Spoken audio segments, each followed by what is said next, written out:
Mira, el proyecto de coalición, aquel proyecto que tiene financiación, pero hace falta este dinero Pero mira, para atender al tema antes, autónomo.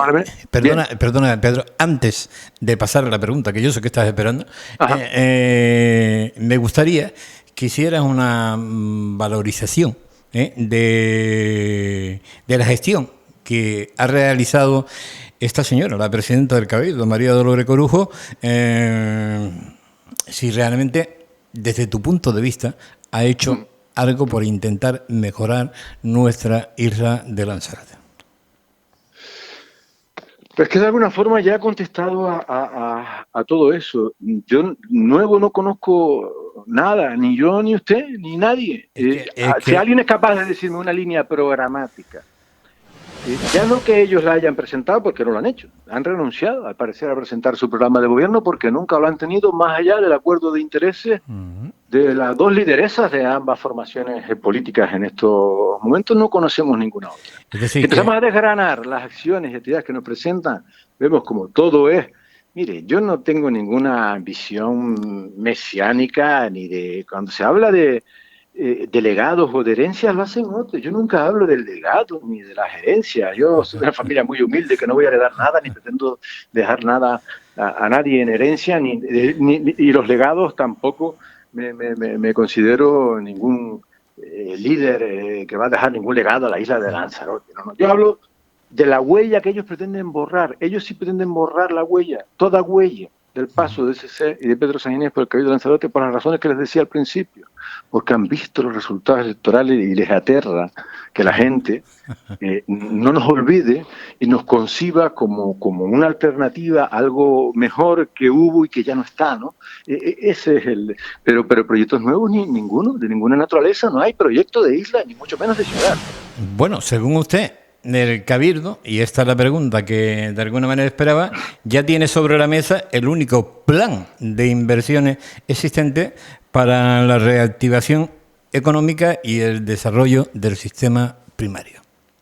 El único existente a día de hoy, desde luego que sí. Yo no digo que no se pueda hacer alguna obra nueva que sea fácilmente ejecutable, que no requiera de permisos, de patrimonio, del PIOL, de medio ambiente, de la natura, porque me consta que todo eso tarda muchos años en concebirse, en adjudicarse el proyecto primero, después la obra, después ejecutarla y finalmente inaugurarla, ponerla en servicio, pueden tardar tantos años que a lo mejor nos llega el COVID-23 de aquí a allá. Lo que quiero decir con esto es que se tienen que centrar en aquello que es con recursos propios, de los 6 planes de cooperación municipal que hicimos en época de crisis, que quedan muchos por ejecutar, en priorizar cuáles entienden que son más fácilmente ejecutables para ayudar a la generación de empleo, porque esta gente, yo no sé si está pensando que vamos a vivir eternamente del subsidio, ¿no? Y que la emergencia social va a ser eterna. Hay que evitar la emergencia social y además que se prolongue, y eso se hace con empleo. Pues bien, que escojan algunos, que desechen otros, lo entenderemos, lo aplaudiremos, ahí sí, aunque sean proyectos de CC. ¿Por qué? Porque se puede, porque son recursos propios. Pero después hay otros que no son propios. Y entonces usted, los que tiene, los ejecuta o devuelve el dinero, aquellos que no son propios. ¿Cuáles no son propios? Pues los otros, los planes de cooperación son propios. Por ejemplo, hay 25 millones de euros. El EDUSI, la Estrategia para el Desarrollo Urbano Sostenible que presentaba ayer Pecho Hinchado, el vicepresidente y la presidenta, los fondos, la mayor captación de fondos hasta entonces que había tenido el Cabildo de Europa. Se consiguieron en el año 2016. Bien, han reformulado algunos proyectos, estupendo, no pasa nada. Usted no reconoce que es anterior, bien, tampoco pasa nada. Pero ejecútelo, cuanto antes, por favor. Y después están los 15 millones de euros de los parques eólicos, también conseguidos en nuestra etapa. Quedan 2 por hacer, háganse cuanto antes. Y después, y con esto termino, a ver si lo sintetizo, porque la entrevista ha sido muy larga, está en el ciclo integral de agua 38 millones de euros, de los cuales 22 ya están ingresados en las cuentas del consorcio, del Consejo o del Cabildo, salvo 2 que los tiene el gobierno de Canarias, que son para hacer las acometidas en la isla de la Graciosa. Perdón. Los está haciendo, sí, dije bien. Esos 2 millones de euros los conserva el gobierno de Canarias, esos no los transfirió, como sí se transfirieron todos los demás, para hacer obras fundamentalmente en depuración y en saneamiento en la isla de Lanzarote con proyectos terminados. Por lo tanto, lo tienen en la mesa. Son fondos FEDER, casi todos, europeos, conseguidos en nuestra etapa. O se ejecutan o se devuelven. Por eso digo que el plan de recuperación económica lo tienen delante de la mesa. Ayer le preguntaban a la presidenta, en un medio de comunicación, y decía que no estaba en disposición de responderle en ese momento, que desconocía esos datos, esos informes, que cuando estudiase pues bien, pues ya lo sabía. Por eso la intentó ayudar, si además lo digo sin hipocresía y falsa ironía. Es normal, bueno, 9 meses después no es tan normal, 11, perdón. Pero es normal que cuando se llega no se controla. También es verdad que nadie quiso saber nunca nada, porque había muchos problemas. Ninguno de mis socios, ni el PSOE ni el PP, todos estos años quiso saber nada, ni del consorcio ni del Consejo.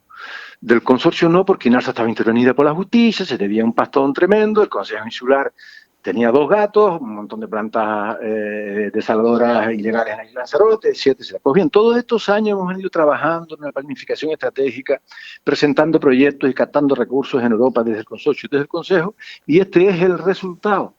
Y como le digo, en algunos de los casos, el Consejo, por ejemplo, tiene 5 millones de euros de remanente, que desde que el gobierno diga se pueden usar, tiene 25 proyectos terminados para empezar a ejecutarse. O el más importante, la línea del norte de 5 millones de euros para abasto y riego, ambas cosas, que está pendiente de licitar igualmente. Y todo esto, además, tiene la bondad, le prometo que es lo último que digo, de que ataca directamente a lo que ha sido el gran freno para aquello en lo que ahora me voy a centrar. El desarrollo del sector primario, que es agua abundante, de calidad y barata. Barata ya es, la más barata de Canarias, gracias también a la incautación de Montaña Roja, fíjese usted, porque el canon que ellos nos pagan decidimos destinarlo a subvencionar el agua agrícola, que hoy cuesta la mitad que cuando llegué a la presidencia. Ya es barata, pero no es abundante, ni frecuente, ni en muchísimos casos de calidad, especialmente la regenerada. Y todo esto que le acabo de contar, los 38 millones, el 90% es para construir plantas depuradoras de última generación, instalaciones de saneamiento y bombeo. Es decir, para tener agua regenerada de máxima calidad que pueda ser utilizada en aquello en lo que se permite, en la agricultura. Y una isla como Lanzarote no puede, lo digo porque sé que hay un San Benito con las aguas regeneradas, pues hay que cambiarlo. ¿Cómo? Dándola de calidad. Dándola de calidad para cerrar el ciclo si queremos ser un destino realmente comprometido con el medio ambiente y sostenible, que cierre el ciclo del agua con el uso de las aguas regeneradas. La verdad es que la entrevista ha sido un poco larga, primero porque a nosotros nos gusta pues mantener bien informado a la audiencia, y más cuando es un político que lo podemos coger de siglo a siglo, ¿no? Como ocurre con usted. Segundo, yo le invito, perdón Antonio que le interrumpa, a desglosarla, porque nadie se va a tragar una entrevista de 45 minutos. No, tenemos la costumbre de todo, lo vamos desglosando por parte en aquellas informaciones que nos interesan.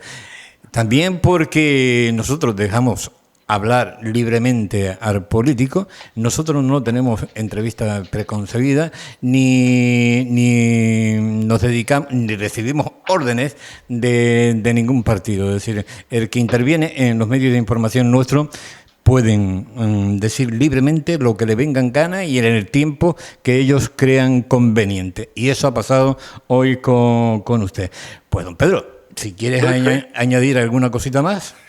No, agradecerle la entrevista, la oportunidad, decir que doy fe de que eso es así, porque esa entrevista la concertamos cuando fue, esta mañana. Ajá. En la propia rueda de prensa, y para mí cualquier medio de comunicación, información que me permita exponer cuál es nuestro punto de vista sobre cuál es la situación y las posibles soluciones, bienvenida sea, porque no todos lo hacen. Sabrá usted que hay algunos que se dedican a atacar y a criticar muy duramente a quien le habla y a mi organización política sin darnos siquiera la más mínima oportunidad de defensa o de rebatir, ¿no? Ustedes sí lo hacen y yo se lo agradezco, conmigo y con cualquier formación política, ¿no? Ajá.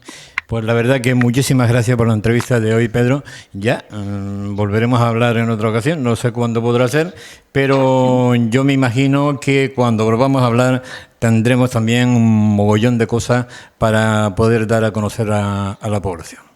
Seguro, seguro. Pues muchísimas gracias y buenas tardes. Nada, buenas tardes, un abrazo. Un abrazo.